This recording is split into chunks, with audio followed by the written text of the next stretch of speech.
No dia 9 de maio, o presidente russo Vladimir Putin esteve na Praça Vermelha para supervisionar o desfile do Dia da Vitória da Rússia, o ritual mais importante do calendário geopolítico russo. A cerimônia tentou lembrar ao mundo, especialmente aos russos, que a nação que ajudou a derrotar a Alemanha nazista conquistou seu lugar entre as grandes potências da história. Normalmente, os tanques desfilariam e mísseis balísticos intercontinentais seriam exibidos com orgulho pela praça, enquanto caças cruzariam o céu. A mensagem sempre foi: sempre fomos e sempre seremos vitoriosos. Exceto neste ano. Na versão deste ano não havia tanques, não havia sistemas avançados de mísseis ou qualquer tipo de equipamento militar pesado em exibição. Pela primeira vez em 20 anos de desfile do Dia da Vitória, as colunas blindadas ficaram em casa. Elas só apareceram em vídeo porque o Kremlin temia que drones ucranianos as destruíssem ao vivo na TV. Pense nisso por um instante. O país que manteve o maior arsenal nuclear do mundo, em alerta máximo por décadas, não quis desfilar seus tanques pela própria capital. Tudo porque um país, que ele dizia com confiança que conquistaria em poucos dias, agora pode atacar Moscou.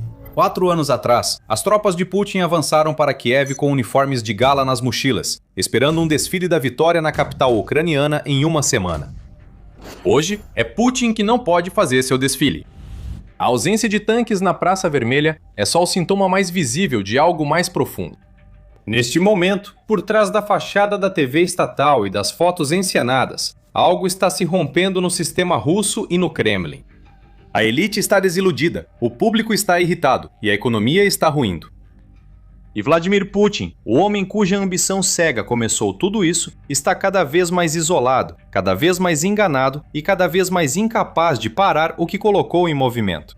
Segundo especialistas renomados em Rússia, estamos presenciando o início de uma catástrofe geopolítica causada por Putin. A história mostra que, para líderes russos, catástrofes assim raramente terminam silenciosamente. Para entender o que ocorre na Rússia agora, vamos analisar como o poder funciona no país.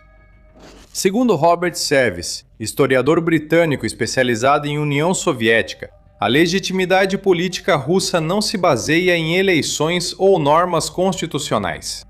Ela se baseia na glória militar. Russos aprendem a valorizar sua história nos campos de batalha. Guerra e Paz, de Tolstói, é basicamente um tratado sobre a vitória russa contra Napoleão. A captura de Berlim pelo exército soviético em 1945 é a base da identidade nacional, o que o país busca quando precisa se lembrar de quem é. Então, qualquer líder russo que vence guerras é legítimo, e aquele que as perde não é. E se a história serve de guia, o povo russo age rapidamente para remover quem perde essas guerras. Considere o czar Nicolau II. Ele começou uma guerra contra o Japão em 1904, que a Rússia perdeu, e a humilhação abalou as bases do seu governo. Depois veio a Primeira Guerra Mundial. O exército russo, em 1917, na verdade estava se saindo razoavelmente bem na frente oriental. Mas o público não via isso. O que eles viam era um czar que havia se nomeado comandante em chefe e sido responsável por anos de massacre e sofrimento. Em fevereiro de 1917, políticos e o povo se voltaram contra ele na capital, encerrando 3 séculos de governo Romanov, quando Nicolau assinou discretamente a abdicação. 1 ano depois, ele foi sumariamente executado. Putin conhece profundamente a cultura russa e as regras de governo. Putin ganhou legitimidade nos primeiros anos, usando a Segunda Guerra da Chechênia. A guerra começou em 1999, quando Putin era primeiro-ministro, impulsionando sua carreira com a vitória russa proclamada em 2000. Depois veio a guerra de 2008 na Geórgia, uma blitzkrieg de 5 dias. Na Ucrânia, a Crimeia em 2014 foi tomada facilmente com soldados sem identificação, que invadiram a sede do governo local, apressaram um referendo e ocuparam a região antes da reação do Ocidente. Putin parecia um líder decisivo que agia onde seus predecessores hesitavam e onde o Ocidente recuava. A operação militar especial na Ucrânia deveria seguir a mesma fórmula da anexação da Crimeia em 2014. A Rússia demonstraria força, atravessaria as defesas ucranianas e eliminaria o governo em Kiev. As tripulações dos tanques levaram uniformes de gala para o esperado desfile da vitória em Kiev. Agora já é o 5º ano da guerra, e nenhum russo sensato, seja no Kremlin ou fora dele, imagina que ela vá correr bem. De acordo com dados da OTAN do início do ano, a Rússia está sofrendo entre 20 mil e 25 mil baixas todos os meses. Outro dado da Ucrânia indica que a Rússia perde ao menos 1.000 soldados por dia, totalizando cerca de 30 mil por mês.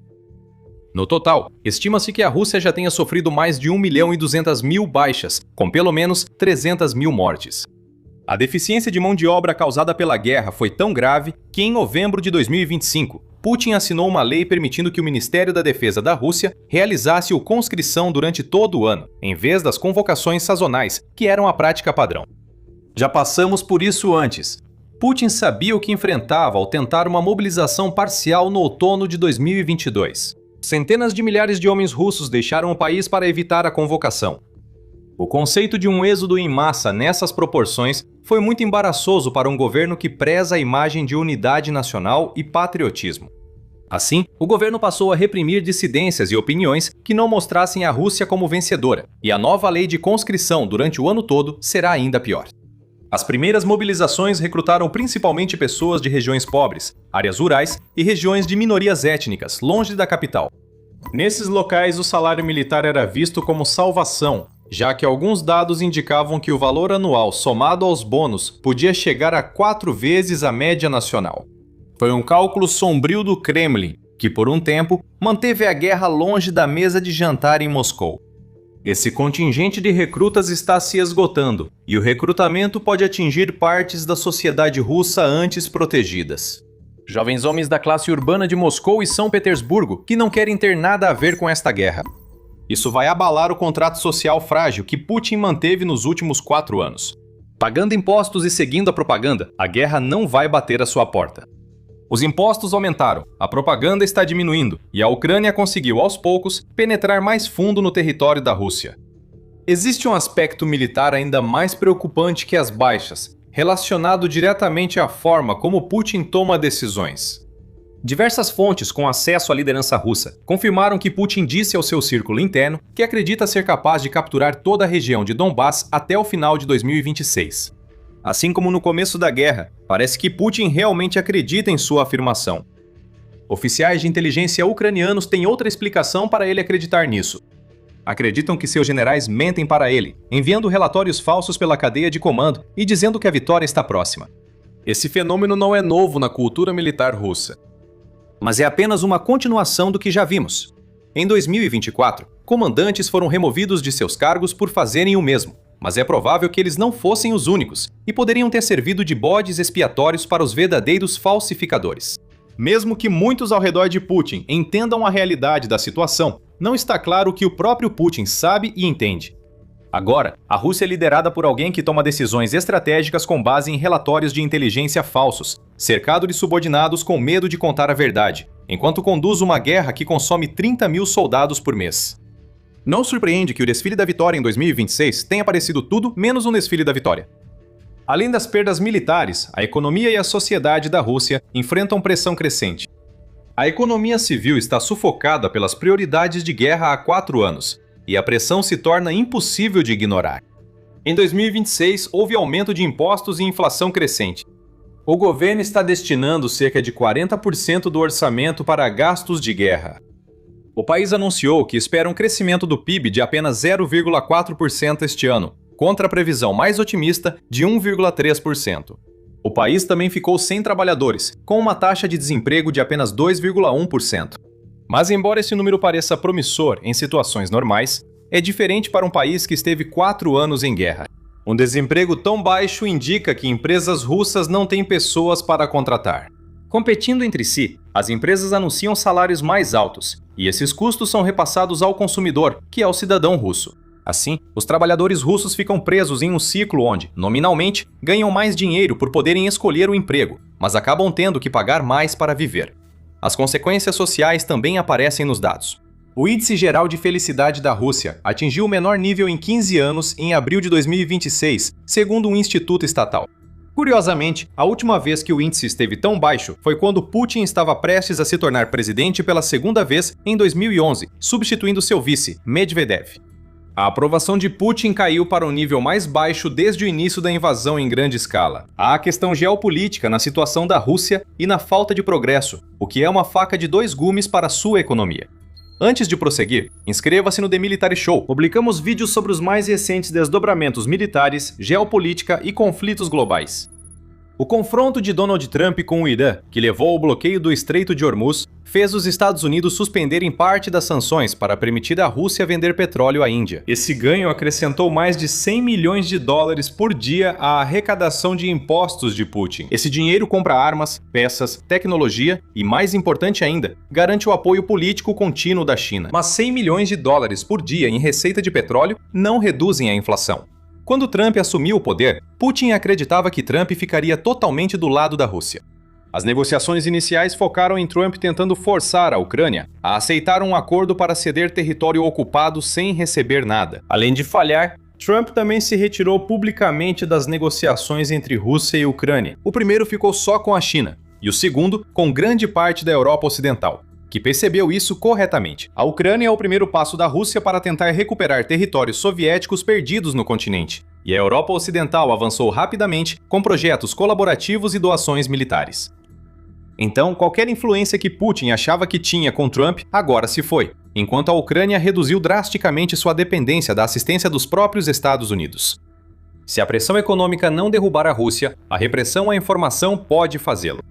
No final do verão de 2025, o Kremlin começou a promover o Mats, uma alternativa russa ao Telegram, que já era considerada por muitos uma rede social dominada por falantes de russo. A nova rede não tinha barreiras para os investigadores do Serviço Federal de Segurança, permitindo ao FSB ver o que você escrevia. Trocar para o Max era, na prática, pedir que civis e militares se colocassem sob vigilância.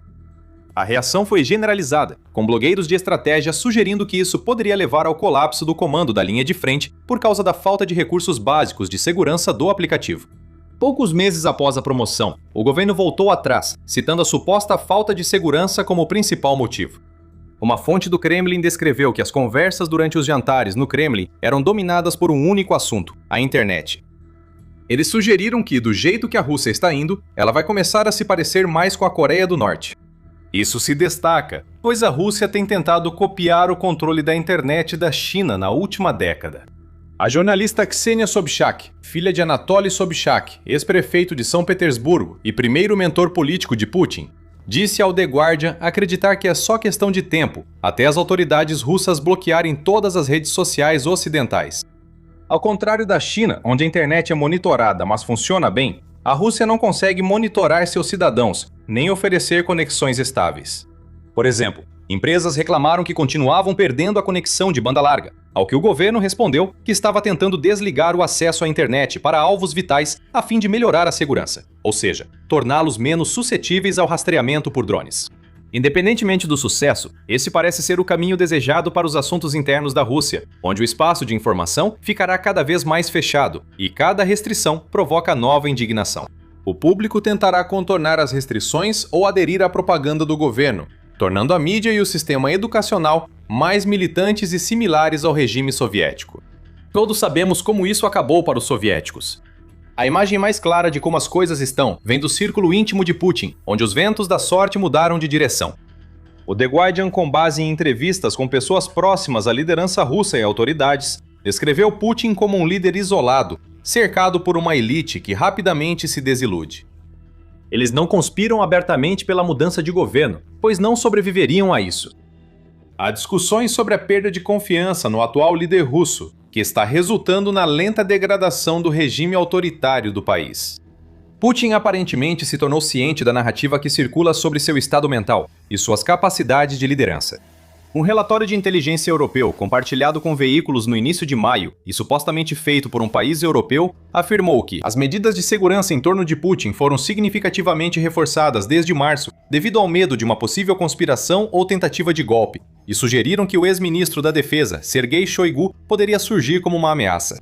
Uma semana após esses relatos, o Kremlin divulgou um vídeo produzido de Putin visitando sua ex-professora, Vera Gareyevich, no centro de Moscou. O Putin no vídeo parecia relaxado, usando roupas casuais, como se quisesse afastar a ideia de estar escondido em um bunker. Mas a própria encenação mostra a pressão. Após 25 anos do poder, o Kremlin se vê obrigado a divulgar imagens de Putin comprando flores para provar que ele não teme. O governo desmentiu o cenário sobre Shoigu ao prender funcionários próximos ao ex-ministro da Defesa, isolando-o ainda mais do círculo íntimo de Putin. A maioria dos analistas acredita que, se surgir uma ameaça real ao poder de Putin, ela virá de seu círculo íntimo. Será alguém com acesso, com apoio institucional e com a convicção de que a trajetória atual é realmente catastrófica. Um grupo pessoal não parece existir ou ter surgido ainda. As classes dominantes e oligarcas da Rússia parecem sofrer de uma desilusão de responsabilidade. Todos têm medo de Putin e ninguém confia nele. O presidente russo passou décadas desmontando a classe alta e a substituindo por uma elite totalmente submissa a ele. Ninguém quer tomar a iniciativa. Em vez disso, os oligarcas estão se escondendo, seja dentro da Rússia ou completamente fora do país, esperando o inevitável acontecer e que outra pessoa desmonte o regime atual da Rússia. Mas as pessoas que provavelmente têm os meios e a oportunidade de promover mudanças estão paralisadas, assistindo a economia do país caminhar para o colapso. Mesmo ignorando vítimas, crises de alistamento obrigatório, pressão econômica, repressão à informação e desânimo da elite, há a dimensão geopolítica da guerra na Ucrânia e sua trajetória atual. Robert Savis, um dos maiores especialistas britânicos em história soviética e geopolítica, classificou a invasão da Ucrânia por Putin como um grande erro geopolítico, e não é o único. Veja o que a Rússia possuía e como Putin decidiu agir. No início da década de 2010, a Rússia era uma superpotência energética, presente nos principais fóruns internacionais, mantinha relação funcional com a Europa e podia jogar China e Estados Unidos um contra o outro a seu favor. Putin optou por romper com o Ocidente, invadir um vizinho e tornar a Rússia de ator essencial a pária geopolítico dependente da China e de drones iranianos. Mesmo que a paz venha em termos aceitáveis para o Kremlin e Putin declare ter alcançado os objetivos de 2022, danos permanentes já foram causados à posição geopolítica da Rússia.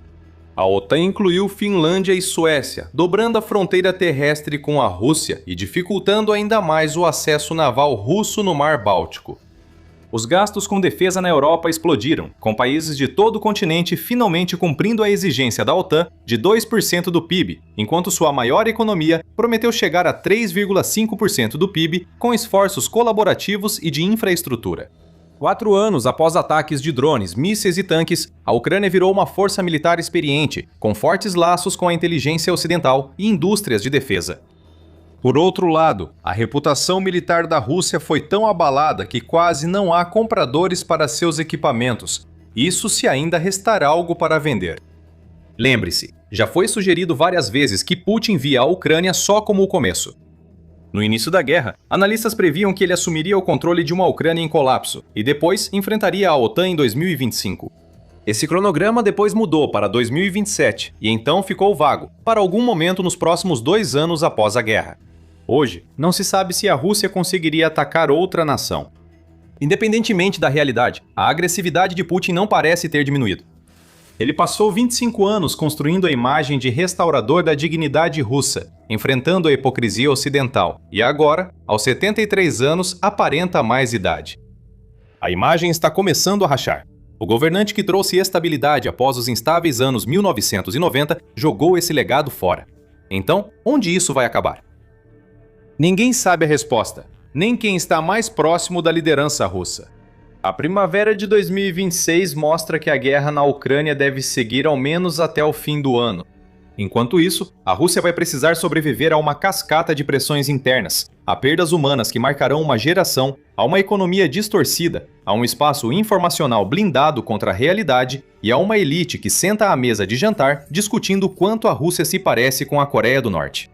Se achou este vídeo útil, inscreva-se no The Military Show para mais análises sobre conflitos e forças globais. E se você quiser se aprofundar em como exatamente as forças armadas da Rússia entraram em colapso para causar isso, confira este vídeo. Obrigado, como sempre, por assistir.